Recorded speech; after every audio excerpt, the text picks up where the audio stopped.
ግንባሩ ይላል። በጭራሽ እንዲህ ነገር የለም። ግንባር ላይ የጠቆረ፣ ግንባር ላይ የበራ፣ ግንባር ላይ እድል የተጻፈ፣ ግንባር ላይ እድል ጠማማ የሆነ ፍጥረት የለም። ተደግሞብሃል፣ ተደግሞብሻል። ትዳር ወይም ስራ ወይም ሌላ ነገር ወደ አንቺ አይመጣም። በስመ አብ ወወልድ ወመንፈስ ቅዱስ አሐዱ አምላክ አሜን። እንደ እግዚአብሔር ካህናት፣ ሊቃውንተ ቤተክርስቲያን አባቶች እና ወንድሞች እዚህ በተቀደሰ ቦታ ከሩቅና ከቅርብ ተገኝታችሁ እግዚአብሔርን ደጅ የምትጠኑት የእግዚአብሔር ልጆቹ ምእመናን እና ምእመናት እንዲሁም ሕፃናት በቅድሚያ በዱር እግዚአብሔር ስም እንደምሰነበታችሁ እንደምናመሻችሁ አሜን። ሳይገባን ኃጢአታችንን ሳይመለከት በቸርነቱ በዕድሜያችን ላይ ይህችን ሰዓት ጨምሮ በዚህ በተቀደሰ ቦታ ሰብስቦ እንድንማማር ደግሞ እንድናመሰግነው የፈቀደልን የአባቶቻችን የቅዱሳን አምላክ የእኛም አምላክ ፈጣሪያችን ልዑል እግዚአብሔር ክብር ምስጋና ይግባው። ከእኔ ጋር እንደ እግዚአብሔር መልካም ፈቃድ ለተወሰነ ደቂቃ የምንነጋገርበት የትምህርታችን ወይም የስብከታችን ርዕስ ትምህርታዊ ስብከት ስለሆነ የአርባ ቀን እድል የሚል ይሆናል። የአርባ ቀን እድል ማለት ምን ማለት ነው? ስለ የአርባ ቀን እድል ቤተክርስቲያናችን አስተምሮ ምን ይላል? 40 ቀን ጠብቆ የሚሰጥ እድል አለ ወይ?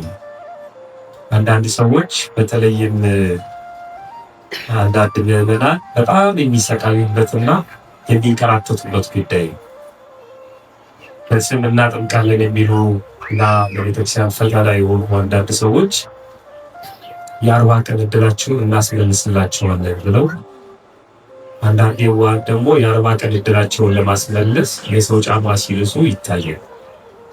በየጸበሉ የሚንከራተቱ ሰዎች አሉ። ምን ሆነ ነው ምን ሆነሽ ነው ሲባሉ የ40 ቀን እድሌ ተወስዶብኝ እሱን ላስመልስ ነው። አንዳንድ ሰዎችም ግንባር ያዩና አይነ ጥላ ነው ሁዳ ነው፣ ተደግሞብሃል፣ ተደግሞብሻል። ትዳር ወይም ስራ ወይም ሌላ ነገር ወደ አንቺ አይመጣም። እድልህን ያጣመሙት የቀየሩት ሰዎች አሉ ተብሎ ሲነገራቸው እውነት ይመስላቸዋል። እና የኔን እድል ሌላ ሰው ወስዶ እንዴት ነው የሚጠቀመው? ደግሞ ህይወት ምርጫ ነው ወይስ የ40 ቀን እድል? አንዳንድ ሰው እንደዚህ የሆነው ስለተጻፈለት ነው የ40 ቀን እድል። አንዳንዱ ሀብታም የሚሆነው የ40 ቀን እድል ነው። አንዳንዱ ድሃ የሚሆነው የ40 ቀን የጣፈለት ነው ይላል። የጻፈለት የተጻፈለት ይላል። እንዲህ አይነት አስተምሮ በቤተክርስቲያን አለ ወይ? ደግሞ ምን ማለት ነው የ40 ቀን እድል ማለት የሚለው እና ያለን ፈጣሪያችን በቸርነቱ ጥበቡን ሚስጥሩን እንዲገልጥልን በድጋሚ መልካም ፈቃዱ ይሁንልን። መነሻ የምናደርገው የመጽሐፍ ቅዱስ ክፍል የሉቃስ ወንጌል ምዕራፍ 10 ከቁጥር 38 ጀምሮ ያለውን ክፍለ ንባብ ይሆናል። እንደዚህ ይላል። ሲሄዱም እርሱ ወደ አንዲት መንደር ገባ ይላል። ጌታችን መድኃኒታችን ኢየሱስ ክርስቶስ በዘመነ ሥጋዌ ካደረጋቸው ነገሮች አንዱን ጠቅሶ ነው የሚነሳውና እየሄዱ እያለ ክርስቶስ ወደ አንዲት መንደር ገባ። ማርታ የተባለች አንዲት ሴት በቤቷ ተቀበለችው። እርሷም ማርያም የምትባል እህት ነበረቻት። እርሷም ደግሞ ቃሉን ልትሰማ በኢየሱስ እግር አጠገብ ተቀምጣ ነበር ይላል። እህቷ በክርስቶስ እግር ስር ቁጭ ብላ ቃለ እግዚአብሔር ትሰማለች። ማርታ ግን አገልግሎት ስለበዛባት ባከነች። ቀርባም ጌታ ሆይ እኔ እንድሰራ እህቴ ብቻዬን ስትተወኝ አይገድህምን? እንኪያስ እንድታግዘኝ ንገራት አለችው። ኢየሱስም መልሶ ማርታ ማርታ በብዙ ነገር ትጨነቂያለሽ፣ ትታወቂማለሽ። የሚያስፈልገው ጥቂት ወይም አንድ ነገር ነው።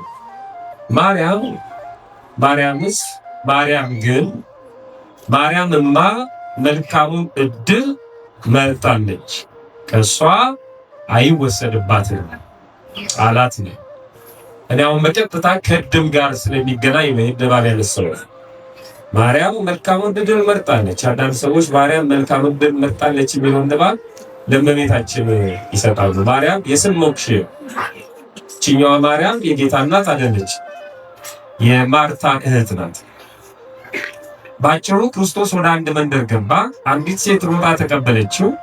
ለማስተናገድ ወደ ጓዳ ገባች። እህቷ ግን ቁጭ ብላ ቃሉን ትሰማ ነበር።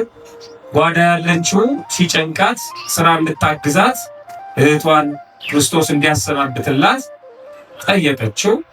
አንቺ በብዙ ነገር ነው የምትጨነቂው የምትታወቂው፣ የሚያስፈልገው ግን ጥቂት ነው። እሷ ግን መልካም ዕድል መርጣለች፣ ከእሷ አይወሰድባትም አላት። እና ስለ ዕድል እዚህ ላይ የተነሳውን መጀመሪያ አስቀድሜ ወደ ዋናው ነጥብ መግባት ስለፈለኩ ነው። ዕድል የሚል ነገር ተነስቷል። መልካም ዕድል ራሱ ክርስቶስ ነው ያነሳው።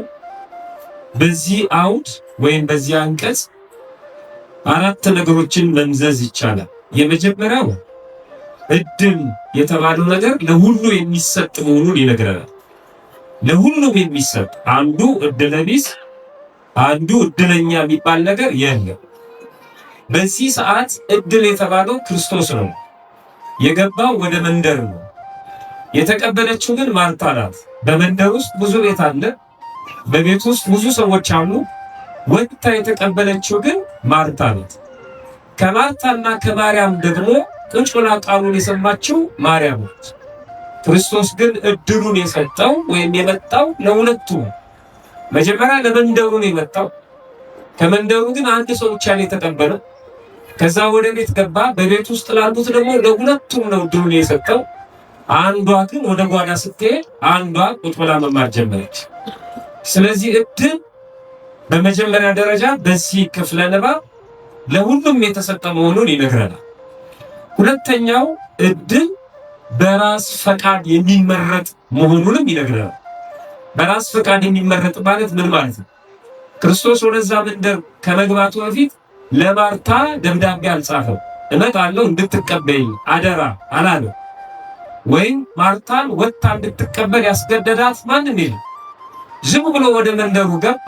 ማርታ ግን ሮጣ ተቀበለችው። ሌሎቹ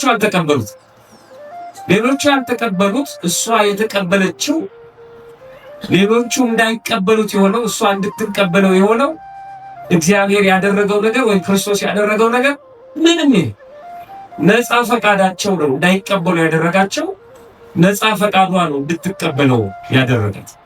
ስለዚህ በዕድል ውስጥ የሰው ነፃ ፈቃድ አለ። ሰው ካልፈቀደ ካልወደደ ያ ዕድል የተባለውን ነገር አያገኘው። ሶስተኛው በዚህ ክፍለ ንባብ ብቻ ዕድል የምንለው ነገር መልካም፣ ማርያም መልካሙን ዕድል መርጣለች። ዕድል ከተባለ መልካም ነው እንጂ መጥፎ ብሎ ዕድል የለም። ጥቁር ብሎ ዕድል የለም። የሆነ አመድ ተብሎ ዕድል የለም። እኔ አመድ አፋሽ የሚሉ ሰዎች አሉ። ዕድል አይባልም እሱ። ቆሻሻ የሆነ ነገር ወይም የሚጠላ ነገር ወይም ተስፋ የሚያስቆርጥ ነገር ወይ የማይጠቅም ነገር ሆኖ ዕድል አይባልም። ዕድል ከተባለ መልካም ይሆናል። አንዳንድ ሰው የሆነ ቦታ ላይ ተሰልፎ ከፊት ለፊት ያለው ሰው ሲደርሰው ከኋላ እሱ ሲደርስ አለቀ ከተባለ፣ ለምሳሌ ስኳር ተሰልፈ ቢሆን 5 ኪሎ እየተሰጠ ልክ እኛ ጋር አለቀ ሲባል ወዲያው ያ ሰው ምን ይላል? እኔ ድሮ ዕድለ ቢስ ነኝ። ያ ስኳር የተሰጠው ዕድለኛ፣ ይሄኛው ያልተሰጠው ደግሞ ዕድለ ቢስ። እንደዚህ አይነት ትምህርት የለም። እንደዚህ አይነት ነገር በኋላ በደንብ እናየዋለን። ዕድል ከተባለ ዕድለ ቢስ የሚባል ነገር የለም። ስለዚህ መልካም ነው። መልካም ዕድል፣ መልካሙን ዕድል መርጣለች። መርጣለች የሚለው ቃል ራሱ ተሰጥቷታል አይደለም ያለው፣ መርጣለች። ለሁሉም ተሰጥቷል፣ እሷ ግን መረጠች። የራሷ ነፃ ፈቃድ መኖሩን ይነግረናል። አሁን በደንብ ወደ ታች እያብራራሁት ይላል። አራተኛው እድል ከተባለ የማይቀማ ራሱ ክርስቶስ ማርያም ግን መልካሙን እድል መርጣለች፣ ከሷ ምንድነው ያለው? አይወሰድባት። እድል ከሆነ የሚወሰድ አይደለም፣ አይወሰድም በጭራሽ። የሚነጠቅ እድል የለም። ስለዚህ እናጠምቃለን የሚሉ ሰዎች ጋር ደጅ የምትጠሩ እድል ለማስመለስ ወደ ቤታችሁ ብትገቡ ነው የሚሻላችሁ። የሚመለስ እድል የለም። እንኳን እድላችሁን የተሰረቀ ስልካችሁን ማስመለሳችሁ እድል አይሰረቅም። እድልን ማስመለስም አይቻልም። የማይቀማ ነው፣ ከተሰጠ አይቀማም። ግን ሰው የተቀበለውን እድል ራሱ ሊወረውረው ይችላል፣ በራሱ ፈቃድ ማለት ነው። ራሱ አልፈልግም ማለት ይችላል፣ ችግር የለበትም። የሚቀማው ግን ማንም የለም። ያውላችሁ ልክ እንደ ሐዋርያቱ ለይሁዳ እድል ተሰጥቶት ነበር። ይሁዳ ግን ያንን እድል አሽቀጥሎ ጣለው። የእድሉን ባለቤት ክርስቶስን ሸጠው። ማንም የቀማው የለም፣ ራሱ አልፈልግም ያለው ይሁዳ ማለት። የሚቀማ እድል በጭራሽ የለም። እድሌን ላስመልስ፣ እድሌን ቀምተዋል፣ እድል ለሚስተኝ አመዳፋሽ የሚባል ትምህርት የለም በክርስትና። አሁን በዝርዝር ነው ዋና ዋና ነጥቦች። እድል የሚለው ቃሉ ራሱ ማለት ነው ማደል ማለት መስጠት ማለት ነው። ነዳጅ ማደያ ይባላል አይደል? ነዳጅ የሚቀዳበት ማለት እህል ማደያ። ማደል ማለት መስጠት። ለእነዚህ ሰዎች አንዳንድ ብር አድላቸው ካለ ስጣቸው ማለት ነው። ስለዚህ እድል ምንድን ነው? ስጦታ ነው። እድል ስጦታ ነው፣ ሌላ ነገር አለ። በዓለማውያኑ ስጦታ ወይም እድል ሲባልና በመንፈሳውያኑ ስጦታ ወይም እድል ሲባል ይለያል። እኛ መንፈሳውያን ዓለማውያን የሚሉትን ነገር በሙሉ አንቀበል። እንኳን መንፈሳዊ ሆነን በሰውነታችን እንኳን ሰዎች እያወጡ የሚሰጡንን መስፈርት ሁሉ መቀበል የለብንም። ለምሳሌ የሰለጠነው ዓለም ያመጣው ሚዛን አሉ። በዚህ አካባቢ ቢኖሩ በዓለም ካርታ ማለት ነው እነዚህ ያደጉ፣ እነዚህ ያላደጉ፣ እነዚህኛዎቹ ድሆች፣ እነዚህ ከድህነት ወለል በታች እያለ አስቀምጠዋል። ማን ነው ይህንን መስፈርት የሰጣቸው? ማን ነው? ሚዛኑ የት ነው ያለው? እኛ ድሃ ለመባል ምንድን ነው መስፈርቱ? እንደነሱ ነዳጅ ስለሌለ፣ እንደነሱ አውሮፕላን ስላልሰራ፣ እንደነሱ ወደ ጠፈር ስላልሄደ፣ ይሄ የነሱ መስፈርት ነው። በእነሱ መስፈርት ነው ድሃ ያሉን እንጂ እኛ መስፈርት ብናወጣ ድሆች አይደለም። የሰጡን ነው የምንቀበለው። ከድህነት ወለል በታች ናችሁ፣ አዎነን። የድሃ ናችሁ፣ አዎነን እያለ ነው የምንቀበለው። መስፈርቱ እነሱ ጋር ስለሆነ መመዘኛው እነሱ ጋር። ወደ ውጭ ነፃ ትምህርት እድል ይሰጠዋል፣ የሆነ ዓመት ያስተምረዋል፣ ዲግሪ ብለው ይሰጠዋል፣ ዲፕሎማ ብለው ይሰጠዋል። በእነሱ መስፈርት ነው፣ በእነሱ ስታንዳርድ ማለት። እዚህ እውቀት የለም። በእነሱ አባባል እውቀት ያለው በሙሉ እዛ። ልክ እነሱ የተቀበልናቸው ነገሮች አሉ። እድልንም እነሱ ባስቀመጡት መስፈርት መሰረት ተቀብለ ነው። ዓለማውያኑ እድል ሲሉ አንደኛ በቀላሉ የሚገኝ እድል፣ ሁለተኛ ለሌላው የማይሰጥ ለሱ ብቻ የደረሰው እድል። ቅድም እንዳልኳችሁ ማለት ስኳር ተሰልፈው ያኛው ደረሰው ይሄ ያልደረሰው፣ ለሱ ብቻ ስለደረሰው እሱ እድለኛ ነው፣ ለዛኛው ስላልደረሰው ደግሞ እድለ ቢስ። ለሱ ብቻ የደረሰ ወይም የተሰጠ ለሌላው የሌለ ያልተሰጠ ነገር ይሉታል እድል። በአጋጣሚ የሚገኝ እድል፣ ያልታሰበ ነገር እድል፣ ለሌላው ያልተሰጠ አስቀድሞ የተወሰደም ይላል። በቃ አሁን እኮ የሁላችንም ዕጣ ፈንታ እድል ፈንታችን ዕጣ ፈንታችን ታውቋል ይላል። ይሄ ፕሪዲስቲኔሽን የሚባል አለ፣ ቅድመ ውሳኔ። እግዚአብሔር ሁሉንም ነገር ወስኗል ጨርሶ። የእግዚአብሔር ውሳኔ የሚያስገለብጥ ምንም የለም ይሏቸዋል። እንደውም ምን ይላሉ ፈላስፋዎቹ? እግዚአብሔር ደራሲ ነው፣ እኛ ተዋናያን። ይቺ ዓለም የቲያትር መድረክ ናት። የቲያትሩ ደራሲ እግዚአብሔር ነው። ስለዚህ አንዱ ሌባ ነው፣ አንዱ ፖሊስ ነው፣ አንዱ ወንበዴ ነው፣ አንዱ ገዳይ ነው፣ አንዱ ሟች ነው። ያውቀዋል። ይህን ሁሉ ሳቶ ጨርሷል። ያንተ ድካም ዝም ብሎ ነው። እድል የሆነው አይደለም እኔ ጋር ይበላሽ ነው የቴክኒክ ጉዳይ ነው። እድል የሆነው እኔ ጋር ባይክ ይበላሻል ይላል። አንዳንዱ ደግሞ እድል የሆነው እኔ ሳስተምር ዝናብ ይመጣል። ስህተት ነው። እግዚአብሔር ያውቃል። የወሰነው ውሳኔ ግን የለም። ቀላል ምሳሌ ልንገራችሁ። አዳም እንደሚበድለው ያውቃል አያውቅም? እግዚአብሔር ንገሩ። ጥሩ። እናንተ አሁን እግዚአብሔር ብትሆኑ እና ሰው መፍጠር ብትፈልጉ ያ የምትፈጥሩት ሰው ግን እንደሚበድላችሁ ያው ታውቃላችሁ። በኋላ እንድታድኑት ብትወጡ እንደሚሰቅላችሁ ታውቃላችሁ። ይሄን ሰው የትፈጥሩታላችሁ እና ተጥቶ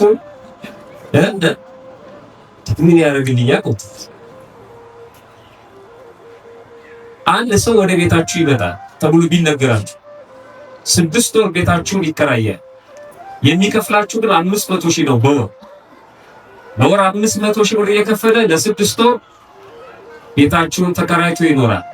ከ6 ወር በኋላ ግን ይገላችኋል ተብሎ ቢነገራችሁና እውነት ቢሆን ያ ሰውዬ ቢመጣ ቤታችሁን ሊከራይ ምን ነው የምታደርጉት?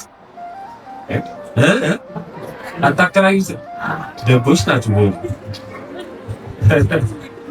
ከ6 ወር በኋላ ቢገላችሁ ሰውዬ መጣ። እናንተ በደንብ ቲያትሩን አይታችሁታል። ቀድሞ ከመፈጸሙ በፊት ቀድሞ ያለው ነገር በደንብ አይታችኋል። እውነት ቤት ነው የምፈልገው፣ ስንት ትከፍላለህ ስትሉት 500 ሺህ ብር ምልክቱ ያየሁት 6 ወር ነው የምቆየው አላችሁ። በቃ የተነገራችሁ። ስለዚህ ይሄን ሰውዬ ምን ታደርጉታላችሁ? እንደ ቀድሞ አላችሁ ነው በዘለዘላ ነው ሌላችሁ። አንዱ ብልጥ ከሆነ ደግሞ ቀድመ ክፈል 6 ወር ይላል። ከዛ 6 ወር እስከሚሞላ ድረስ ወይ ወደ ጅቡቲ ወደ ኬንያ ወደ ትንም ወጥቼ እመጣለሁ ይላል። ምን አገባኝ ሌላ ያገኘ ከ6 ወር በኋላ በፖሊስ አስወጣዋለሁ። እሱ ልጅ ካልኩሌት ያደርጋል። እንደ ይሁዳ አባት ማለት ከዚህ የሚወለደው አባቱን ይገድላል፣ እናቱን ያገባል፣ ጌታው ይሸጣል የሚል ትንቢት ተነገረበት። ችግር የለም ይወለድ፣ ወንድ ከሆነ አንቀን ገለዋለሁ፣ ሴት ከሆነች ታድጋለች ተብሎ ነው የተወለደው እኮ። የተነገረውን ትንቢት ለማለፍ ማለት ሰው በራሱ ቀመር በራሱ ካልኩሌሽን በራሱ ጥበብ ነገሮችን ለማለፍ ይሞክራል። ግን በጣም የሚገርመው የእግዚአብሔር ቸርነት እያወቀ ፈጥሮታል። እንደሚበድለው እያወቀ ፈጥሮታል። ለምን? ሙሉ ነፃነት ነው የሰጠው ለአዳም። ሙሉ ነፃነት ማለት በነፃነታችን አይደራደርም በጭራሽ።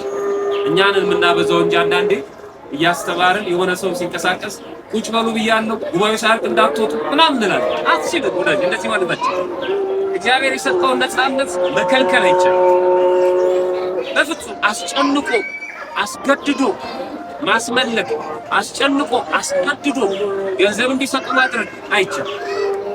እግዚአብሔር የነፃነት አምላክ እንደሚበድለው ያውቃል፣ ግን ፈጠረ። በጣም ይገርም።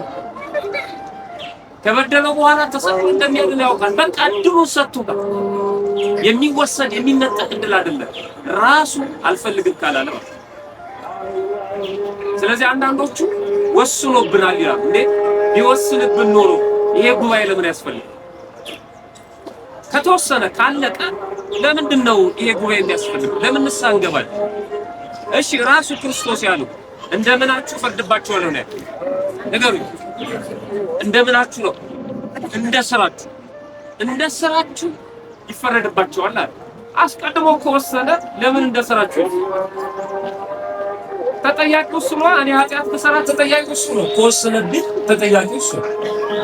አልወሰነበት ተወስኖበት የተፈጠረ ሰው የለም። ይሄ ለሲኦል፣ ይሄ ለገነት፣ ይሄ ለመንግስተ ሰማያት እያለ የፈጠረው በጭራሽ የለም። አሁን በኋላ በዝርዝር እናየዋለን። ሰዎች ዓለማዊ ሰዎች እድል የሚሉትና በመንፈሳዊው እድል የሚባለው የተለያየ። በዓለሙ እድል የሚባለው በቀላሉ የሚገኝ በአጋጣሚ የተገኘ ያልታሰበ ነገር ለሌላው ያልተሰጠ አስቀድሞ የተወሰነ። ይሄንን እድል የሚሉ ሰዎች ሲያገኙት እድለኛ ነኝ፣ ሲያጡት እድለ ቢስ ነኝ፣ አመድ አፋሽ ነኝ ይላል። እድል የሚሉት ይህን ስለሆነ ማለት ነው። ሁለት ሰዎች ወደ ኤምባሲ ይሄዳሉ። ለአንደኛው ቪዛ ይመታለታል፣ ለአንደኛው ደግሞ ይከለከላል። ሰጪዎቹ እንደራሳቸው ሙድ ነው የሚሰጡት። የሚያጠኑት ፕሮፋይል አለ፣ አዩ፣ አገራቸው ነው፣ መብታቸው ነው፣ አልሰጥም አሉ። ለዚህኛው ደግሞ ሰጡት። የተቀበለው እድለኛ ነኝ፣ ያልተቀበለው እድለ ቢስ ነኝ ይላል። በጣም ስህተት ነው። ያኛው ሰክሰስ ነው፣ ስኬት ነው። በቃ ቪዛ ፈልጎ ነበር ተሳካለት፣ ይሄኛው ፈልጎ ነበር አልተሳካለትም። በቃ ሌላ ህይወት ይቀጥላል። ባል ያገኘች ሴት ወይም ደግሞ ሚስት ያገኘ ወንድ እድለኛ ነው አይባልም። እሱ ስኬት ነው። አታገባም እድለኛ ነህ፣ ብታገባም እድለኛ ነህ። ከእግዚአብሔር የተሰጠው እድል አይነጠቅም። በትዳር ዓለም ልጅ የወለደ እድለኛ፣ ያልወለደስ እድል ቢስ ነውር ነው በጣም። ይሄ የሰዎቹ መስፈርት ነው። አሁን ስትሄዱ መንገድ ላይ 200 ብር ብታገኙ በስመ አብ እድለኛ ነኝ። ብዙ ሰው እኮ እየረገጠው አላየሁም። እኔ እድለኛ ስለሆንኩ ነው እንዴ። ደግሞ መሬት እያያችሁ እንዳትሄዱ። እሱ አይደለም እድል፣ ያ በአጋጣሚ የተገኘ ነው። ትክክል ነው። እግዚአብሔር አያውቀውም? ያውቀዋል። ማወቁ ግን ቀድሞ የወሰነው አይደል። አንተም ሆን ብሎ በዚህኛው መንገድ አደራ ምናምን ብሎ ያንን ብር አገኘው ብሎ አይደለም። እሱ አይመለከተውም። እንደውም አንድ ልጅ እስኪ በጠዋት ተነሳ። በጠዋት እኮ ከተነሳ የወደቀ ገንዘብ ሁሉ ታገኛለህ። በሌሊት ሰዎች ሲወጡ የጣሉት እና በጠዋት ተነሳ። እኔ በጠዋት ተነስ የገንዘብ ማገኝበት ምክንያት የለም። እነሱም እኮ በጠዋት ተነስቶ ነው የጣሉት አላት ለእናቱ ማለት። በጠዋት መነሳቱ አይደለም ገንዘብ የሚያስገኝ፣ በጠዋት ተነስቶም ገንዘብ የሚጥላል አይገናኝም። እሱ በጭራሽ እኔ ግንባሬ፣ አንዳንድ ሰው ግንባሩ ይላል። በጭራሽ እንደዚህ ነገር የለም። ግንባር ላይ የጠቆረ፣ ግንባር ላይ የበራ፣ ግንባር ላይ እድል የተጻፈ፣ ግንባር ላይ እድል ጠማማ የሆነ ፍጥረት የለም። ውሸታቸው ነው። ግንባር ላይ እንደዚህ ያወጣ የሆነ ነገር ተሰጥቶብሻል 1-7 እዚህ ቆይ ይላል። የነሱ አሽከር ያረጋዋል። ከዛ በኋላ ምንም ያስፈልሽ የለም። ያስመልስ ለምን እሱ ተቀብሎ አይወስደው? የኔን እድል የት ያውቀዋል? እሱ እግዚአብሔር የሰጠኝን እድል የት ያውቀዋል? የኔን እድል ወስዶ ሌላ ይሰጣል። አንዳንድ ጅላጅሎች የባንክ ደብተራቸውን ወስደው የሆነ አዳራሽ ላይ ሚሊዮን ብር አስገብቼላለሁ እንደሚባሉ በጣም እቃቃ እኮ ነው። ደብተሩን ወስዶ እዛ ፓስተሩ በእግሩ ነካነካ ሲያደርገው ሚሊዮን ብር ይገባል። ከየት ነው የሚገባው ይሄ ብር ብሎ አይጠይቅም። ከየት ነው? ከባንክ ከሆነ ሌብነት ነው ማለት ነው። የሌላውን ገንዘብ እየወሰዱ ነው ማለት ነው። አይ ከሰማይ ከሆነ እግዚአብሔር ማቅለል ነው ማለት ነው። እግዚአብሔር የኛን የበሰበሰ ብር ያትማል። ብር አታሚ ነው እግዚአብሔር። ይሄ እኮ ወረቀት ነው። ከዚህ ውጪ ነው። እንደው እግዚአብሔር እንዴት ነው የምናውቀው? ግን በእውነት እንዴት ነው የምናውቀው እግዚአብሔር? አንዳንድ ወጣቶችን ታዘጋለሁ። ባለፈው በእግር ኳስ እንቅስቃሴ 22 ዓመት ምናምን ቢባሉ ማተባቸውን አስረው አንዳንዶቹም ስለ ማርያም ደረታቸው ላይ አድርገው ከ22 ዓመት በኋላ ዋንጫ የበላሉ እመቤቴ ረድታኝ ነው እና እዛ ማርያም እዛ እግር ኳስ ሜዳ ውስጥ ገብታ አንተ አታግባ ብላ ነው። የመጨረሻ ቅሌታ መሆናችን አወቃችሁ። ስለ ቃሉ ይቅርታ አልጠይቅ አይመለከታትም። ማርያም እግር ኳስ ውስጥ አይመለከታትም። ባለማተቦቹ አሸንፈናል ይላል። ምን አገባው ባለማተብ አርሴናል? ምን ይመለከተዋል? ኳሱን ይኸው ችግር የለውም ተደሰት። ኳስ አቲም የቤተክርስቲያን አጀንዳው አይደለም። ወዳጅ ኳስ ክልክል ነው ወይስ ይፈቀዳል ይላል። አጀንዳው አይደለም። አታውቁም። ብትፈልግ ባትፈልግ ተው። ነገ ጠዋት መጥቶ ደግሞ ፓስታ መብላት ይቻላል አይቻልም? እሱ አይመለከታትም። ከነፍስ ጋር ምንም ግንኙነት የላትም። ያ ያንተ ኑሮ ነው። ያ ነፍስን እስካላቀጨጨው ድረስ ኑሮ ችግር የለም። ግን አንተ ደስ ያለ የተደሰትከው ያ የምትፈልገው ቡድን ስላሸነፈ ነው። በቃ ጥሩ ነው። በራሱ ኃጢአት አይደለም። ግን ገብርኤል ረድቶ አይደለም፣ ሚካኤል ስላገዛ አይደለም። እዛ ውስጥ አይመለከተው። እሺ አሁን መጽሐፍ እንደዚህ ይላል፣ እኔ የምሰጣችሁ ደስታ ወይም ሰላም ዓለም እንደሚሰጣችሁ አይደለም ብሎ ክርስቶስ። ይሄን ቃል በደንብ ያዙ። እኔ የምሰጣችሁ ሰላም ዓለም እንደሚሰጣችሁ አይደለም አይደል? ዓለምም እኮ ሰላም ይሰጣል። በውድ ዋጋ ጥሩ የስፖርት ፍራሽ ገዝተን ብንተኛ ሰላም ይሰጣል። አንዳንዶቹ ደግሞ ሙቋ የሚሞሉ ፍራሾች አሉ ለሰውነት ደስ የሚል ስሜት እንዲሰጡ። ጥሩ ነው። ሰው እዛ ላይ ቢተኛ በራሱ ክፋት የለውም፣ ኃጢአት የለውም። ለሰውነቱ ደስታ ያገኛል። እኔ እንደሱ አይነት ደስታ አይደለም የምሰጣችሁ እያለ ዓለም ካንተ ይቀማና አንተን እያስለቀሰ የእሱን የአካባቢ ሰዎች ደግሞ ያስደስታል። ከዚህኛው ይቀማል፣ ለዛኛው ሰላም ይሰጣል። ደግሞ የሆነ ቦታ ደግሞ ይረብሽና አንዱ ቦታ ሰላም ያደርጋል። እኔ እንደሱ አይደለም፣ ነጥቄ አይደለም የምሰጣችሁ። የኔ ደስታ የኔ ሰላም የተለየ ነው። ልክ አሁን ሁለቱ የእግር ኳስ ቡድኖች አሉ። ጥሩ በእግር ኳስ ዓለም አንዱ ቡድን የግድ አሸናፊ ሆኖ ዋንጫ መውሰድ አለበት። የሚጫወቱበት ደቂቃ ቢያልቅ እኩል ለእኩል ሆነው ደቂቃ ይጨመራል። እንደገና ፍጹም ቅጣት ምት ይሰጣል። እንደገና አሁን ፍጹም ቅጣት ምት ይሰጣል። እንደገና ዕጣ አለ። የግድ መሸናነፍ አለባቸው። እውነት ነው። አሰብ አንድ ነው አሸናፊ መሆን አለበት። ከዛስ አለቀ። በዕጣም ሊሆን ይችላል። ተሸናነፉ። ያሸነፉት በጣም ይደሰታሉ፣ ይስቃሉ፣ ይረካሉ። የተሸነፉትስ ያለቅሳሉ። አንዳንዱ ደጋፊ ታንቆ ይሞታል። እዚህ ውስጥ አሁን እግዚአብሔር እንዴት ይኖራል? ለዚህኛው ደስታ ቀምቶ እያስለቀሰው፣ ለዛኛው ደስታ ሲሰጠው መሀል ላይ እግዚአብሔር የታል? እንዲህ አይነት ደስታ ይሰጣል እግዚአብሔር? በጭራሽ አይሰጥም። ይህ ሁኔታው የፈቀደው ነው። ጥሩ የተጫወተ ያልተመቸው ጫማው የሰፋው ምናምን ውስጡ ደህና ያልሆነ እሱ በሆነ አጋጣሚ ሊደረግ ይችላል። በጭራሽ ከእግዚአብሔር ጋር አይገናኝ፣ በፍጹም አይገናኝ። እድል የሚሉት ሰዎች እንዲህ አይነቶቹ ሎተሪ መቁረጥ እድል ነው ያሉ ሎተሪ ሻጮቹ ናቸው። ሎተሪ የደረሳቸው ሰዎች እድለኞች ብለው ፎቶቸውን አውጥተዋል። በቃ እነሱ ያሉት ነው። ቤተክርስቲያን ያለችው አይደለም። ያልቆረጠውስ እድለቢስ አይደለም፣ አልደረሰውም። እድለቢስ ግን አይደለም። አንዳንድ ሰው እንደው ሎተሪ ሲቆርጥ 19 ቁጥር አለ ይላል ገብርኤል እንዲያወጣለት 21 ማምጣ። ሎተሪ ሻጮቹ ደግሞ በጣም አደገኞች ናቸው። ያለቀበት 23 ቁጥር ይላሉ። ጊዮርጊስ ነው አጣው ከኪሳቸው እያወጡ ማለት ነው። ይይዟታል። ይቅርታ በእንጀራቸው ገባው ደግሞ እንዳይሸጡ ማለት ነው። ገብርኤል እዛ ብሔራዊ ሎተሪ ሄዶ 19 ቁጥርን አይሰበስብም። ወዳጅ አትቦይ፣ ዝም ብለህ ቁረጥ። ከታቦት ጋር አትገናኝ፣ በጭራሽ አይገናኝ። ይህ እኮ ህጋዊ ቁማር ነው አይደለም? ሎተሪ እኮ መንግስት ያወቀው ቁማር ማለት ነው። ቁማር እኮ ነው። ከብዙ ሰዎች ገንዘብ ይሰበሰባል፣ ለጥቂት ሰዎች ይሰጣል፣ ሌላውን ታተርፋለህ። ግልጽ አይደለም? ታዲያ እዚህ ውስጥ እግዚአብሔር ምን ያርጉ? ይሄ አንተ ነው። እቁብ አሁን 10 ሰዎች እቁብ ይጥላሉ። እንደውም ለቤት አደራሽን አንደኛ ውጪ ምናምን ይላል። አንዳንድ ሰው አይመለከታትም። እሱ ዞሮ ዞሮ እቁቡ 10ኛ ቢሆን ይደርሳል። እጣ ይመታል፣ ከደረሰ ይደርሳል። በቃ እንዲህ አይነት ነገር ውስጥ አይገቡም ቅዱሳን። ይሄ አይደለም የኛ እድል ነው ብላችሁ። እድል በመንፈሳዊ ህይወት ምንድን ነው? እድል ሲባል በመንፈሳዊ ህይወት የተሰጠ ስጦታ ማለት ምንድን ነው? አንደኛ የመጀመሪያው በክርስትና ህይወት እድል ማለት ራሱ እግዚአብሔር። ማን ነው አልኳችሁ? ራሱ እግዚአብሔር።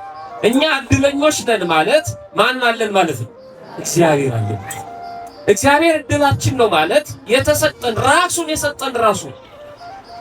እኛ አይደለን ማመልከቻ ጽፈና ያለው ማንነትን ግለጥልን አላልነው፣ ራሱ ነው። ምንም ሳንደክም እኔ እግዚአብሔር ነኝ። አዳምን ያናገረው ራሱ ነው። በኋላም በመጽሐፍ ያናገረን ራሱ ነው። በኋላም ስጋ ለብሶ የመጣው ራሱ ነው። ሃይማኖት ሪቪል ይሄ መገለጥ ነው የሚባለው። ለዚህ መገለጥ ነው ራሱን የገለጠልን እንጂ ይሄ በቁፋሮ በምናምን የተገኘ ግኝት አይደለም። ሃይማኖት ግኝት አይደለም። ሰዎች በጠረጴዛ ዙሪያ የሆነ ነገር ያገኙና ሃይማኖት ነው ይላሉ። አይደለም፣ እንደሱ አይደለም። ሃይማኖት የተገለጠ ነው፣ መገለጥ ነው። ክርስትና መገለጥ ነው። ይሄ መገለጥ እድል ነው። እግዚአብሔር ራሱ ለኛ ገልጧል፣ ራሱ ለኛ ሰጥቷል። ስለዚህ እኛ እግዚአብሔርን የምናምን ሰዎች እድለኞች ነን። እድል አይወሰድም ብያቸዋለሁ አይደል? ያንተን እግዚአብሔር ማን ይወስድብህ ይችላል? የሚወስድብህ ሰው የለም። መጨረሻ ሊገድልህ ይችላል። አትፍሯቸው ነው። ስጋን ነው የሚገድሉት፣ ነፍስን ግን መግደል አይችሉም። አንተ ከኔ ጋር ነህ። መቀማት ማንም አይችልም። እግዚአብሔር ነው። አያሳዝኑም? አንዳንድ ሰዎች ጀሪካን ይዘው እድሌን ላስመልስ ነው ሲሉ ከእግዚአብሔር ጋር እያሉ ክርስቲያን ሆነው አንገታቸው ላይ ማተብ የክርስትና ስም እያላቸው እድል ለማስመለስ ወረፋ ሲይዙ አያሳዝን? እግዚአብሔርን የሚሰጠን የለም፣ የሚነጥቀንም የለም። ራሳችን አንፈልግም ካላለው በስተቀር የመጀመሪያው በክርስትና እድል እግዚአብሔር ነው። ልበ አምላክ ቅዱስ ዳዊት በመዝሙር 15 ቁጥር 5 ላይ እግዚአብሔር የርስቴ እድል ፈንታና ጽዋዬ ነው፣ ዕጣዬንም የምታጠና አንተ ነህ፣ አንተ የኔ ዕጣ ነህ፣ አንተ የኔ እድል ነህ ነው። ምዕመናን 100 ብር ስላላገኛችሁ ዕድለ ቢስ ነኝ ትላላችሁ። ራሳችሁ ስላልወለዳችሁ ዕድለ ቢስ ነኝ ትላላችሁ። ስላላገባችሁ ዕድለ ቢስ ነኝ ትላላችሁ። ደሞዝ ለተወሰነ ግሩፕ ጨምረው እናንተን አንሰጥም ቢሏችሁ ዕድለ ቢስ ነኝ ትላላችሁ። አይደላችሁ፣ ዕድለ ቢስ አይደላችሁ። ያ ሰዎቹ ከለከሏችሁ፣ ችግር የለው ጊዜ ያለው እድለ ቢስ ስለሆናችሁ ግን አለ እናንተ እድለኞች ናችሁ። እግዚአብሔር ራሱ ሰምቷቸዋል። እኛ እድለኞች ነን። የመጀመሪያው እሱ ነው።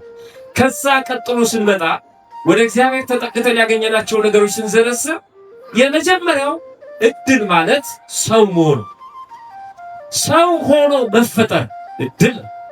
እንደምትመለከቱት ዛፍ አንዱ አድርጎ ሊፈጥረን ይችል ነበር እግዚአብሔር። እንደ እንስሳው እንደ አራዊቱ አድርጎ ሊፈጥረን ይችል ነበር። የሚሳነው ነገር እንደ ድንጋዩ እንደ ጠጠሩ አድርጎ ሊፈጥረን ይችል ነበር። ግን ሰው ነን።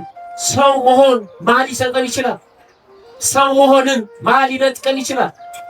ይሄ ለሁሉ የተሰጠ ነው፣ የማይነጠቅ ነው። ሰው ስለሆንን ብቻ እድለኞች ነን።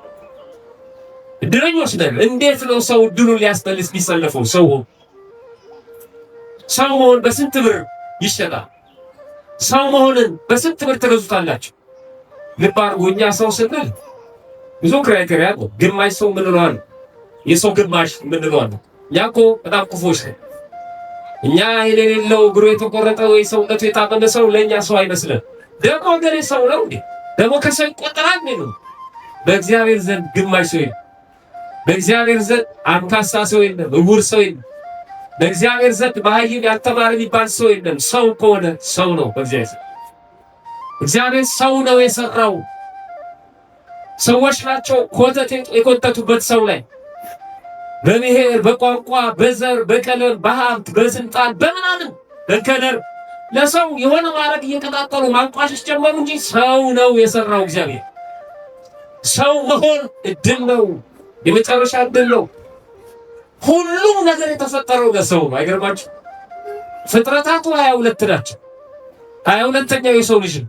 21ዱ ፍጥረታት የተፈጠሩት ለሰው መሬትን ጨምሮ ከመሬት በላይ ከመሬት በታች ሰማይ፣ ከዋክብት፣ ጨረቃ፣ ፀሐይ ጠቅላላ ዘመናት መቀየር ምናምን እያለ የሚናገረው ለሰው ነው።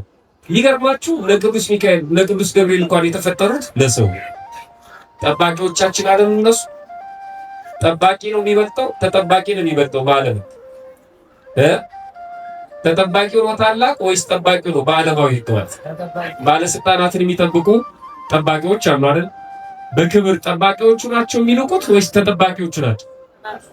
ተጠባቂዎቹ ናቸው። በክብር እኮ እኛ ነው ምን ልብ ሰው መሆን ከባድ ነው። በሚካኤል የምንጠበቀው እኛ ነን። እኛ ነን ሚካኤልን የምንጠበቀው። ሚካኤል እኛ ጠባቂ ነው። ደሞች ቪዛ ያሰግድለትም እንዳት በቃ ከኔ ይበልጣል እንዳት የእግዚአብሔር ቸርነት አያችሁት? በመላእክትን የሚያስጠብቀን እግዚአብሔር ክቡሩ የሰው ልጅ ሲመጣ እንኳን ፈልጎ የለበሰው የእኛን ስጋ እኛን ለማዳን ከመላእክት እንዳንዱ ሆኖ አልመጣም።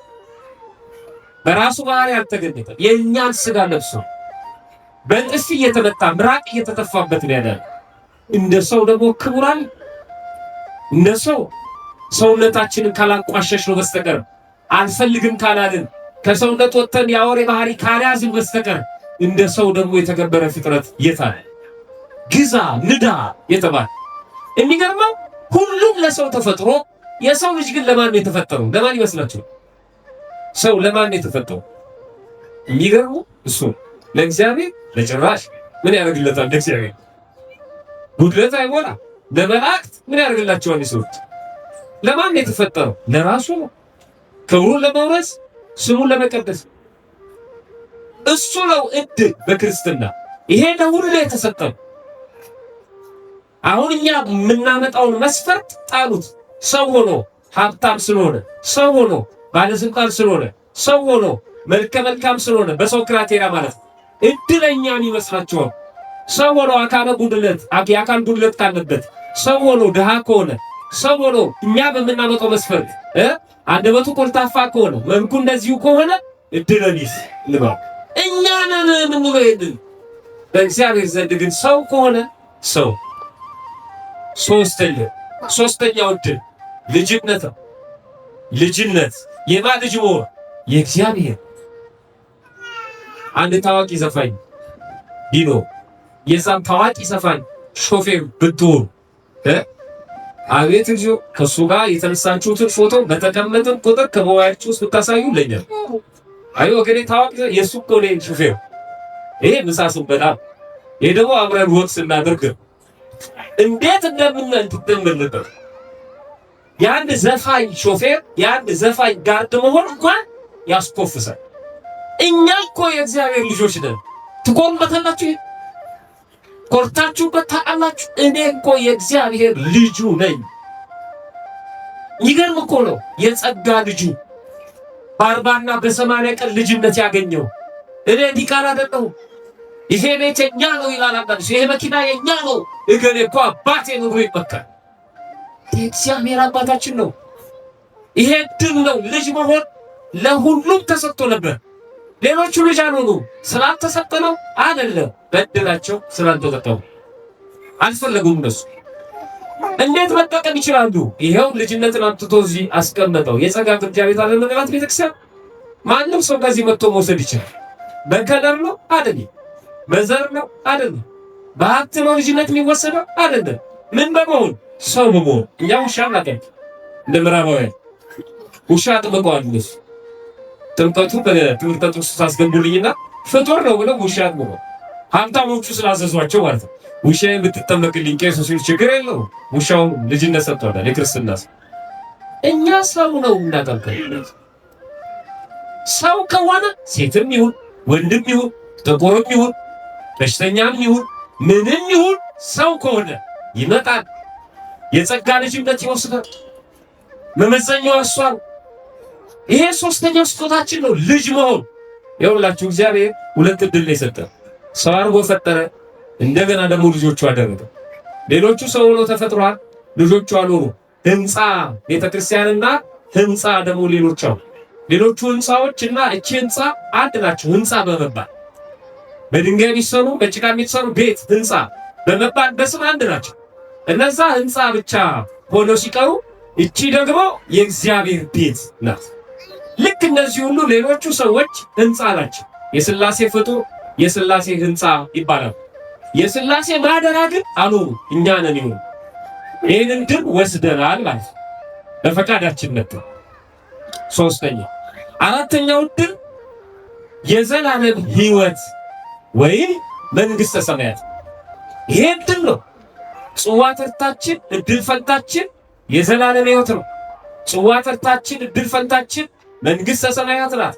ለማ ሰው ለሆነ ሁሉ፣ ክርስቲያን ለሆነ ሁሉ፣ የእግዚአብሔር ልጅ ለተባለ ሁሉ መንግሥተ ሰማያት ዕጣ ፈንታው። መጽሐፍ ቅዱስ እንደዚህ ይላል። የማቴዎስ ወንጌል ላይ ሄዳችሁ ስታነቡ ምዕራፍ 25 ቁጥር 34 ላይ ንጉሡም በቀኙ ያሉትን እንዲህ ይላቸዋል፣ እናንተ የአባቴ ብሩካን ኑ ዓለም ከተፈጠረ ጊዜ ጀምሮ ያዘጋጀውላችሁን መንግሥት ውረሱ። በቀኙ ያሉትን ለነገራችን ላይ ቃለ ሕይወት ያሰማልን ብትሉት ይህንን ንባብ የሕይወት ቃል የሚባለው እናንተ የአባቴ ብሩካን ኑ ዓለም ከተፈጠረ ጊዜ ጀምሮ ያዘጋጀውላችሁን መንግሥት ውረሱ የሚለው ማለት ለሁላችንም ያሰማል። ይሄንን ተስፋችን እሱ ስለሆነ ለሁሉም ነው መንግሥተ ሰማያት የተዘጋጀው ማለት።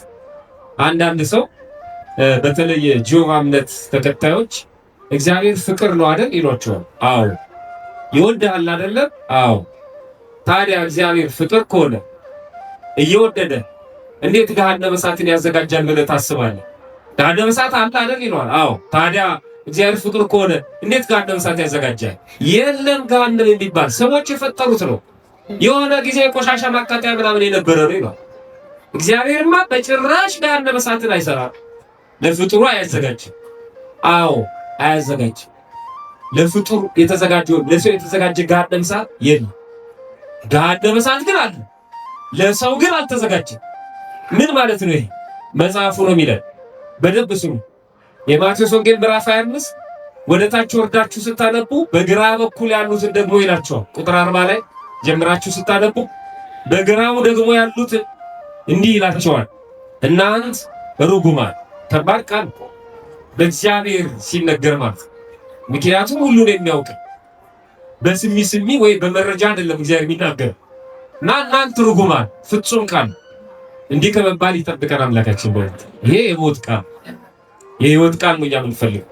እናንተ ርጉማን ለሰይጣንና ለመላእክቱ ወደ ተዘጋጀው ወደ ዘላለም እሳት ከኔ ሂዱ ይላቸው። ሰምታችሁኛል? ለማን ወደ ተዘጋጀው ነው? ለሰይጣንና ለመላእክቱ ለሰራዊቱ ወደ ተዘጋጀው ወደ ዘላለም እሳት ሂዱ። ስለዚህ ገሃነመ እሳት አለ። አዋል ለማን ነው የተዘጋጀው? ለሰይጣንና ለሰራዊቱ።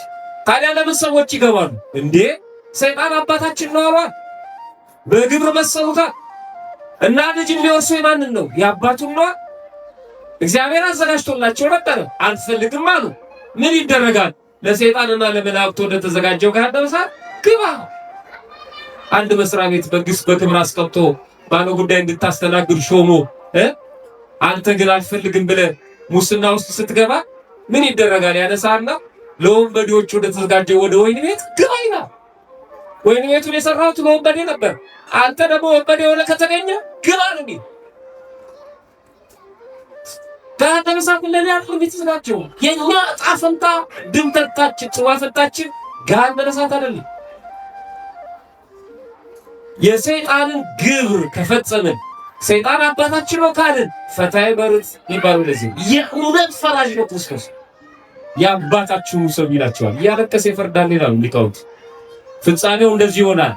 ቁጥር 46 ላይ ከዚያ ወደ ዘላለም ቅጣት፣ እነዚህ ወደ ዘላለም ቅጣት፣ ጻድቃን ግን ወደ ዘላለም ሕይወት ይሄዳሉ። መጨረሻው ይሄ ጻድቃን በገዛ ፈቃዳቸው የጽድቅ ሥራ ለመስራት ፈቃዳቸውን የሰጡ እግዚአብሔር ሰው አድርጎ የፈጠራቸው ክርስትናን የተቀበሉ የጸጋ ልጅነት ያላቸው የጽድቅ ሥራ የሰሩ እነዚህ የተዘጋጀላችሁን ውረሱ ይባላል። እነዛ ግን ሰይጣንን የመሰሉ የአባታችሁን ውረሱ ይባላል ማለት ነው። የሁላችሁ ዲያቆኑ በተቅድሳት ላይ እንማልዳለን እያለ ሲጸልይ እኛ ሰግደን ስግዱ ከተባለ በኋላ ማለት ነው እንቀበላለን አይደለ? እንማልዳለን ሲል ምን ብለን ነው የምንቀበል?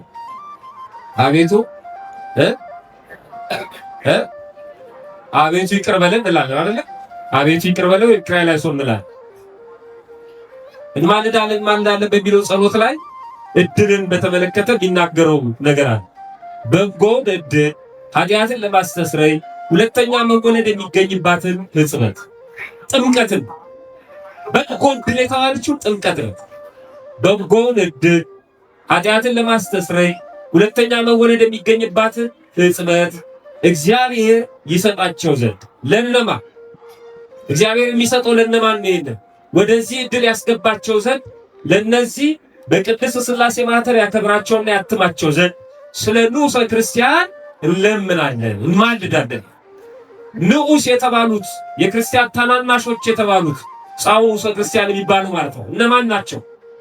በትምህርት የቆዩ ገና መጠመቅ ወይም ያልተጠመቁ ጥምቀት ያልተፈጸመላቸው በቤተክርስቲያን ስርዓት 3 ዓመት የሚጠብቁ ከክህደት ከኑፋቄ ከተለያየ ቦታ የመጡ ማለት ነው። ልክ ጻው ሲባል ወደ መካነ ትምህርታቸው ይሄዳሉ፣ እነሱ ይወጣሉ።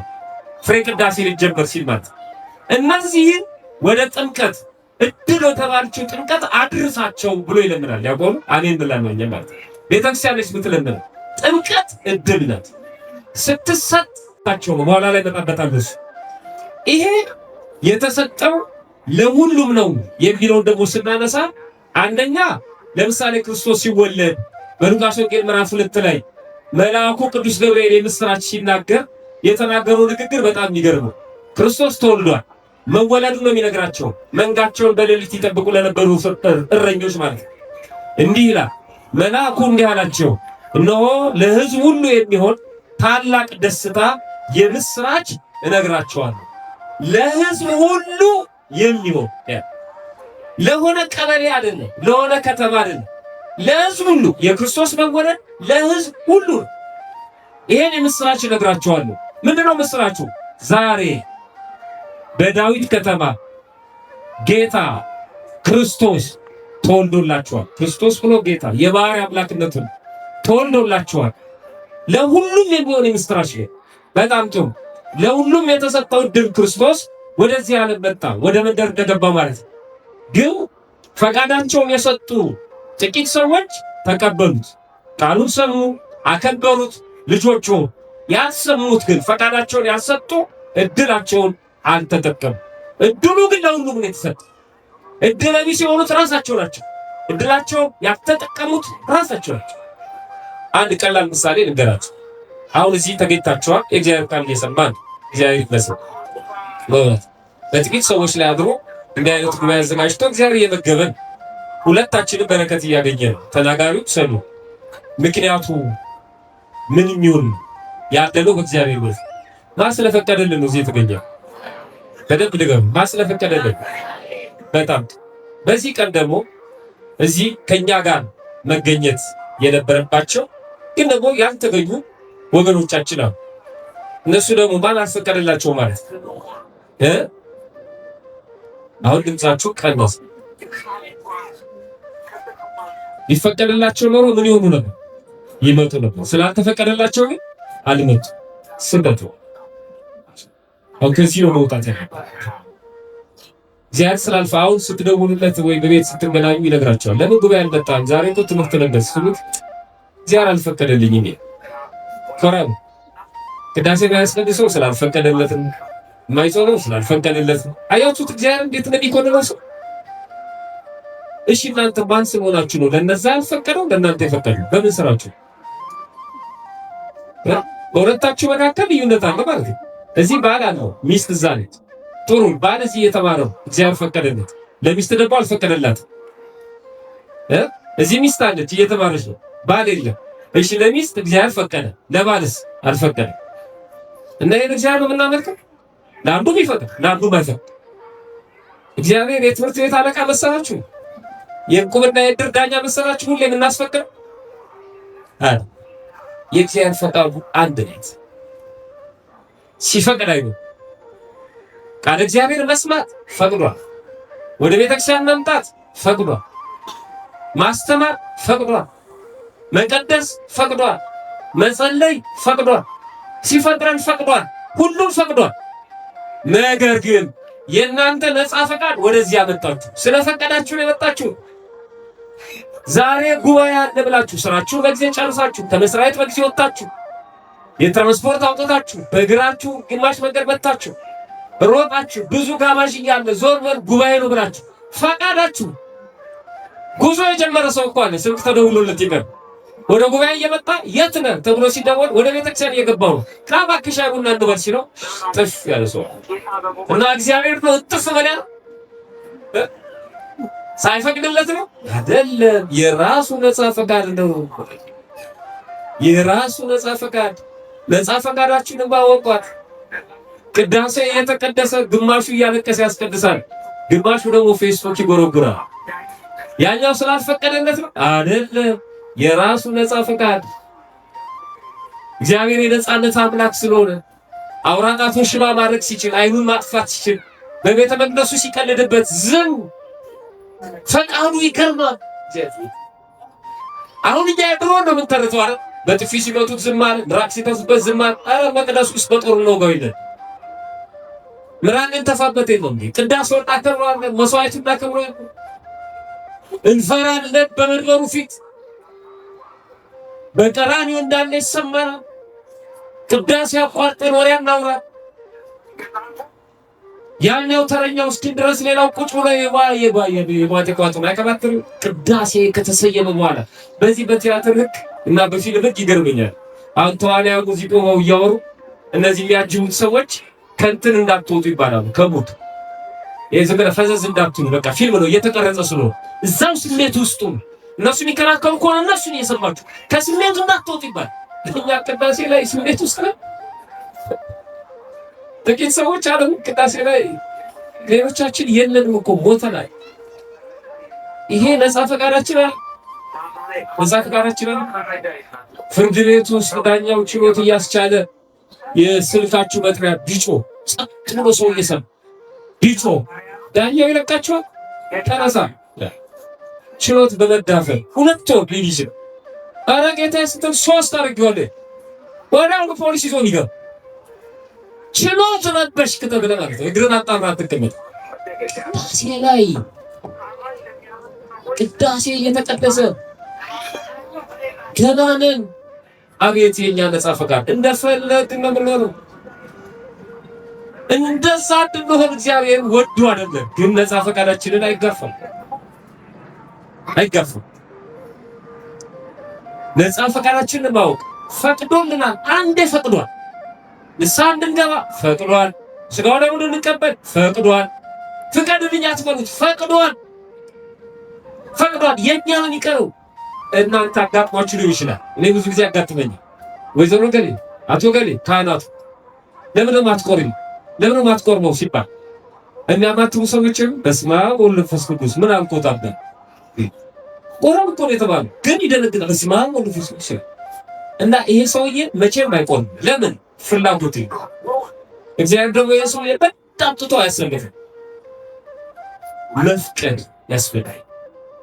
ለምን አትቆርቡ ሲባል ሳልፈልግ ቀርቼ ብዙ ችግር ስላለብኝ የእግዚአብሔር ቀን እየጠበቅኩ እግዚአብሔር ለዛ እንዲያበቃኝ የለመንኩት ነው ስንል ፈልጓል ማለት ነው። ከፈለገ የዙሪያው ላይ የሚልከሰከሰው ይጠርግለታል። እግዚአብሔር ማለት ልጄ ፈልጓል፣ ዞር በል አጠገቡ እንዳትደርስ። እንኳን ሰው ግንድ ያስጠላልት እንደ ሮጦ ሰው ጋር ሲሸሸግ እንዳትነካው ይላል። እኛ ሮጠን እስክንሸሸግ እየጠበቀ የሚያስቸገረን ነገር በሙሉ ያባረረዋል እሱ። እኛ ግን ገና ነን፣ እዛው ነን ገና ይጥመን ነገር አለ። እሱ ሬት እስኪለን ድረስ አንፈልግም ብለን ከቃላችን ብናወጣ ዞር በል አልፈልግም ማለት አይደለ እንዴ ነው ዲያግኖስ። ራሱ ሚካኤል ይመጣና ዞር በል ከልጄ ጋር አልፈልግም እያለ እኮ ነው፣ እየጠላህ ነው ይለዋል። እየወደድ ነው ግን አለያ ነፃ ፈቃድ ወሳኝ ነው። ለዚህ ነው እነዚህ ንዑሳን የተባሉ ክርስቲያኖችን እስኪማሩ ድረስ ተምረው እስኪጨርሱ ድረስ ግማሽ ቅዳሴ ላይ እንዲሄዱ ወደ መካነ ትምህርታቸው እንዲሄዱ የሚደረገው። እዛ የተናገርነው ጥቅስ ላይ ዛሬ በዳዊት ከተማ እርሱ ጌታ የሆነ ክርስቶስ ተወልዶላቸዋል ያለው ለሁሉም ነው ያለው። የተሰቀለው ለሁሉም ነው። ወደዚህ ምድር የመጣው ለሁሉም ነው። በአንደኛ ጢሞቴዎስ መልእክቱ ቅዱስ ጳውሎስ ምዕራፍ 2 ቁጥር 6 ላይ ራሱን ለሁሉ ቤዛ አድርጎ ሰጠ ይላል። ራሱን ለሁሉ ቤዛ አድርጎ ሰጠ ነው።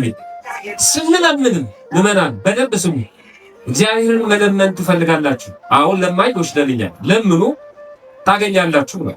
ለምኑ ይሰጣችኋል፣ ፈልጉ ታገኛላችሁ፣ መዝጊያ ምቱ ይከፈትላችኋል። የሚለምን ሁሉ ይሰጠዋል፣ የሚፈልግ ያገኛል፣ የሚያንኳኳ ይከፈትለታል ነው። አንዳንድ ሰዎች ስንለምን እንሳቀቃለን። አንዳንዶች ደግሞ እኔን አይሰማኝም እስኪ አንቺ ለምኝልኝ ብለው እኔንማ እንደ ሰው ነው የሚሰማኝ እንደ ጓደኛ እኔ እነግርልሻለሁ ይላሉ። አንዳንዶቹ ደግሞ አቤት ብዙ በጣም ዲገቡ ለገብርኤል እኔ ነኝ የምነግርልሽ፣ እኔማ ጓደኛው አደራሽ ንገሪልኝ አንቺን ይሰማሽ። እግዚአብሔር አንዱን ሰምቶ አንዱን አልሰማም። በእኛ ጫማ ለምን እናስበዋለን? እግዚአብሔር በጣም የሚገርም የእግዚአብሔር ቃል ልገራችሁ። ያዕቆብ ነው ይሄን የሚነግረው በመልእክቱ ሐዋርያው ቅዱስ ያዕቆብ ምዕራፍ 1 ቁጥር 5 ላይ ይኸውን በክህነት በአባትነት በማዕረግ በቅድስና ያሉ ሰዎችን ጸልዩልኝ አትበሉ እያልኳቸው አይደል? እኩል አንድ ላይ ሆነን እኔን አይሰማኝም አትበሉ ነው ብላችሁ። የእሱም ክርስትና አንተም ክርስትና። አንዱ ለአንዱ መጸለይ ይችላል፣ ግን አይሰማኝም አንተን ይሰማል ጸልይልኝ ግን አይባል። ይሄ እኮ እግዚአብሔርን እየተቸነው ነው ማለት። እንደ አንድ ምድራዊ ባለስልጣን አንተ ነው የቅርቡ አንተ ንገርልኝ እያለ ነው ማለት። ከምልጃ ጋር አይገናኝም። እና ያዕቆብ ይሄንን ነው የሚለው፣ ከናንተ ማንም ጥበብ ቢጎድለው የፈለገው የጎደለው ነገር ቢኖር ከናንተ መካከል ይላል እኛም ነው። ከናንተ ማንም ጥበብ ቢጎድለው ሳይነቅፍ በልግስና ለሁሉ የሚሰጠውን እግዚአብሔርን ይለምነው። ስጦታ ዝም ብሎ የሚሰጠው አላለም፣ ሳይነቅፍ በልግስና እግዚአብሔር የሚሰጠው አንደኛ ሳይነቅፍ ነው፣ ሁለተኛ በልግስና። ሳይነቅፍ ማለት ምን ማለት ነው? ሳይተች ነው የሚሰጠው። የሰው ልጅ እየተቸ ነው የሚሰጠው። አጋጥሟቸው እንካ ብላ አፈር ብላ ይሏቸው ሰዎች ይሰጧቸዋል እኮ ግን አፋቸው ያንተራል። በጎ ነገር ታዩላቸው ግን ሲግናቸው ግልምጫቸው ጥላቻቸው መጣ ደግሞ ይሄው ከምጨቀቅ ያው ይሏቸው ሰዎች መቼም አንተ ሳትሆን እግዚአብሔር በመገላገያው እስኪገላግለኝ እንካ ይሄን 500 ውሰድ ይላል። ሙልጫ ወሰዱ ማለት እግዚአብሔር እንደዚያ ሳይነቅፍ ነው የሚሰጥ። ሰጠው አንተ ማጠረቃ አይ ዝም ብሎ መስጠት ትራስ ብቻ ነበር እንዴ? አይ አይገርምም? ሳይነቅፍ ነው የሚሰጠው እግዚአብሔር። ሁለተኛስ በልግስና ነው የሚሰጠው። ምንድን ነው ልግስና? ምንም ሳይፈልግ ማለት ነው። ደም ለግሱ ይባላል። ልግስና ከሆነ በነፃ ነው። ደም ሰጠ ገንዘብ አይከፈልም። ልግስና ማለት ዝም ብሎ የሚሰጥ ማለት ነው።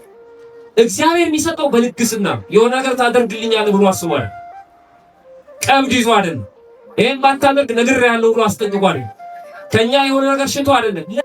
እድል ፈንታችሁ ጽዋ ተርካችሁ የተጣፈላችሁ ወይስ ምርጫችሁን ነው እየኖራችሁ ያላችሁት ወይስ እድላችሁን ነው እየኖራችሁ ያላችሁት? በሌላ ወደተኛ ናችሁ። አሁን ተነራችኋል ማለት እድሌ ነው ቢለው ብዙ እድሌ ነው ካንቺ ጋር እዚህ አጣብቆ የሚያኖረኝ ካልተመቸ እድሌ ነው ካንተ ጋር እንደዚህ እድሌ ነው ቢሉ ሰዎች አሉ። ምርጫሽ ነው። ለምን ትረሱታላችሁ? መጀመሪያ ስትመራረጡ ያን ጊዜ ለምን ረሳችሁት? እሷን ካላገኘው ሞቼ እገኛለሁ ያልከው ለምን ትረሳዋል? ምርጫችን ነው። አንዱ ጎበዝ ተማሪ ሰቃይ ተማሪ፣ አንደኛው ደግሞ ሰነፍ ነው። ምርጫው ነው። ሰነፍ መሆንን ስለመረጠ እኔ ስንፍናን እንዴት አድርጌ እመርጣለሁ ትላለህ? አያያዝ ነው። ትምህርቱ በደንብ አትማርም፣ ማስታወሻ አትይዝም፣ አታጠናም፣ ለትምህርቱ ትኩረት አትሰጥም። ደብተርን ጀርባ ውስጥ ከተሰለ ትምህርት ቤት ትመጣለህ። ከበሮ ስለመታ እግዚአብሔር ያገለገልክ ይመስላል። ቤተሰብን ታታልለዋለህ። አትለምንም፣ አትረጋጋም። ምርጫ ነው። በየመጠጥ ቤቱ ኳስ እየነጠፍክ እንድትኖር ያደረገ ምርጫ ነው። አንድ ሴትዮ አንድ ሊቀ ጳጳስ እያስተማሩ ጥያቄ ጠየቁ። ይህ በየቤታችን ባለ ቴሌቪዥን የመናፍቃን ቻናል ምናምኑ በስኮ ዘፈኑ ምናምን አንድ ነገር አድርጉልን ነው። እና ሊቀ ጳጳስ በጣም ሳቡና ሪሞት እኮ ያለው እናንተ እጅ ነው። ሪሞቱ የሊቀ ጳጳሱ ነኝ እንደ ያዝኩት ሪሞት እናንተ ጋር እኮ ቻናል እየቀያየራችሁ የምታዩት እኮ እናንተ ናችሁ። እና ቻናል የምትቀያየረው አንተ አይደለ እንዴ? አንዴ ጫት ቤት፣ አንዴ ቁማር ቤት፣ አንዴ ድራፍት ቤት፣ አንዴ አረቄ ቤት። ይሄ ድል ነው እንዴ? ድል አይደለም። ይሄን እግዚአብሔር አልሰጠህም፣ አይፈልገውም። ይሄን ቀይረው አንተ ጓደኞችን ቀይር፣ መንደሩን ቀይር። እናንተን ብሎ እግዚአብሔር ተጠጋ ወደ ቤተክርስቲያን አብሮ የተሰፋ ነገር የለም፣ በጭራሽ የለም። የመረጥነው ነው ብሎ የመረጠው የማያጥግር እንጀራ ከምጣዱ ያስታውቃል። ወደ ትምህርት ቤት ሂዱ ስንባል ኡፍ የምንል ሰዎች አሉ። የተዘጋጀውን ምግብ እንኳን ብሉ ስንባል ኡፍ፣ አሁንስ ደግሞ መብላት ባይኖር ነው የሚሰው። ምሳ ደረሰ ኡፍ ይላል። የሰራው ሰው ሳይደክም ብላ የተባለ ሰው ይደክመዋል። አይ አልጋውን እንኳን ማንጠፍ ባይችል ስንፍና ቤቱን የሰራብን እማናነብ ዝም ብለን ማህበራዊ ሚዲያ ላይ አጫጭር ነገር እያየን 24 ሰዓት ተወዝፈን ምን ነው ወደ አይምሮአችን የሚመጣ የረባ ነገር የሌለም። ወሬ ቦልድ ፌዝ ማናስቀድስ ቃል እግዚአብሔር ለመስማት ትኩረት የሌለን የጸሎት ጊዜ የሌለን አረድ ምናምን እንጂ ምን ቃል እድላችን አይደለም። የኛ እድል አይደለም። የመጨረሻ ጥቅሴ እድል አይደለም፣ ኑሯችን ምርጫችን ነው። እድላችንን ነገርኳችሁ። ሰው ነው መፈጠራችን፣ እግዚአብሔር ክርስትናችን፣ መንግስተ ሰማያት የኛ እድል እሱ ነው። መጨረሻ ላይ ለክርክር የሚያነሱት የመጽሐፍ ቃል ቅዳሴ አትናቴዎስ ላይ ያለው እሱን ተናግሬ ያጠቃልላል። ቅዳሴ አትናቴዎስ ላይ ያለውስ ምንድን ነው ይላል። ምንድን ነው የሚለው? የህፃናትን መወለድ መፈጠር ሲናገር አሁን የሳይንሱ ምኑ ከመኖሩ በፊት ማለት ነው። ህፃንን ይላል ህፃንን ከእናቱ ወገብ አውጥተህ ማነው ይቅርታ ከአባቱ ወገብ አውጥተህ ወደ ሴት ማህፀን የምትልከው ይላል። ገና ሲጸነስ ከአባት ዘር ሲከፈል ያለውን ነው የሚነግረው። ከአባቱ ወገብ አውጥተህ ወደ ሴት ማህፀን የምትልከው ሆይ በረቂቅ ሰፋድን በማይታወቅ ከጨርቅ ይሰራ ከሐር ይሰራ ከምን ይሰራ አንድ በማያውቀው በረቂቅ ሰፋድን ወይ በጠቅለያ ማለት ነው የምትጠቀልለው ውሃ ሲሆን ያ ጽንሱ ውሃ ነው አይደለም። ጽንሱ ሲጀመር እናቶቻችን ሴቶች ጽንስ ሲያስቸግራቸው ስላረጋ ነው ሲረጋ ይተውሻል። እሱ ካረጋ በጣም ሀውካል እና ውሃ ነው እኮ በጣም ይገርም የሚፈስ ውሃ ሲሆን ይላል። ልብ አድርጉ ጽንሱ ውሃ ሲሆን በጥበብ የምታረገው በምን የምታረገው በጣም ይደንቃል። እስኪ አስቡት እግዚአብሔር ሰው ይሄ ሰው ተከፍሎት ቢሰራ ነው አይጫወትብንም ነበር። በየሆስፒታሉ የምናሰራ ቢሆን ልጆች የተሰራውን እንኳን እየተጫወቱበት አይደል? ከባድ እኮ ነው። በረቂቅ ጥበብ የምታረጋው የህይወትን መንፈስ እፍትልበታለህ። በ40 ቀን ትሾመዋለህ ይላል። እቺ ነች የ40 ቀን እድል ያሉት ሰዎች ከዚህ አውጥቶ በ40 ቀን ትሾመዋለህ ካለ በኋላ ባለጸጋ ለመሆን ለመደህየት እንዲሆን ለመጽደቅ እንዲሆን ለመኮነን እንዲሆን ይላል። ባለጸጋ ለመሆን ለመደህየት እንዲሆን ለመኮነን እንዲሆን በ40 ቀን ትሾመዋለህ። ባለጸጋ ለመሆን ለመደህየት እንዲሆን ለመጽደቅ ለመኮነን ሊሆን ይሄን ይወስዱና ስለዚህ አንድ ሰው ቢኮነን የ40 ቀን እድሉ ነው። ቢጸድቅ የ40 ቀን እድሉ ነው። ድሃ ቢሆንም የ40 ቀን እድሉ ነው። ባለጸጋ ቢሆንም የ40 ቀን እድሉ ነው ይላል። ትሾመዋለህ የሚለው ቃል ትሾመዋለህ የሚለው ቃል ታድለዋለህ፣ ትሰጠዋለህ ማለት ነው። በ40 ቀኑ ድሃ የሚሆንበት ባለጸጋ የሚሆንበት የሚኮነንበት ወይም የሚጸድቅበት ሙሉ አካል ትሰጠዋለህ። በስንት ቀኑ? በ40 ቀኑ። ሰው ሲፈጠር በማህፀን በ40 ቀን ሙሉ አካሉ አግኝቶ ይጨርሳል። 40 ቀን ታውቃላችሁ። በ40 ቀኑ ነው ሰው ተሰርቶ የሚያልቅ። ጆሮ፣ አፍንጫው፣ እጁ፣ አይኑ ከዛ በኋላ ነው ጾታ የሚነግሯቸው አይተው ሰዎች። ከ40 ቀን በፊት ማንም አይነግርህ አካሉ ተሰርቷል አለቅ። ከ40 ቀን በኋላ በመስታወት አይቶ ወንድ ነው ሴት ነው ይላል። እሱም አንዳንዴ ይሳሳታል። እኛ አይደል የምንለውና የምናጨበጭብለት ለዚህ ሳይንስ ነው። እግዚአብሔር ሰርቶ ጨርሶ አይተው የሚነግሩን እናደርጋቸዋል። ተሰርቶ ያልቃል የሰውነት አካላችን ሙሉ በውስጥ በውጭ ግራት እንደ ኩላሊት እንደ ጣፊያ እንደ ሳባ በሙሉ ጣቱ ሁሉ ሳይቀር ጥፍር ሁሉም ነገር ተሰርቶ ያልቃል። በስንት ቀን? በ40 ቀን። ከዛ በኋላ ያሉት ቀናትስ የማደጊያ ቀናቶች ናቸው። አው እድገት ነው የሚጨምር ያድጋሉ እንጂ ሌላ አካል አይሰራም። ስለዚህ እድል የተባለው ምንድን ነው? በዚህ አባባል ሙሉ አካል እድል ነው፣ ስጦታ።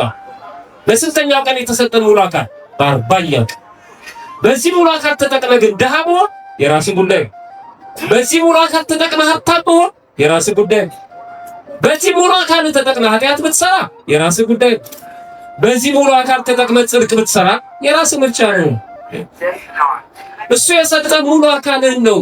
የ40 ቀን እድል የሚባለው ሙሉ አካል በዚህ ሙሉ አካል እና ይሄ ሙሉ አካል ይወሰዳል። የ40 ቀን እድል ላስመልስ የሚለው አይሰራም። እኔ እድል ጠማማን ይላል የሰው ሙሉ አካል ሰጥቶታል። በ40 ቀኑ ትሾመዋለህ እሱ።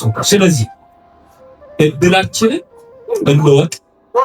እድሉን የሰጠንን እግዚአብሔር እና በስግድ የተሰጠንን እድል እንጠብቅ።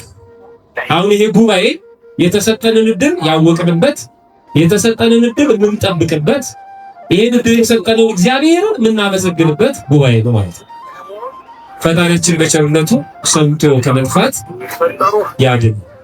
ቆየ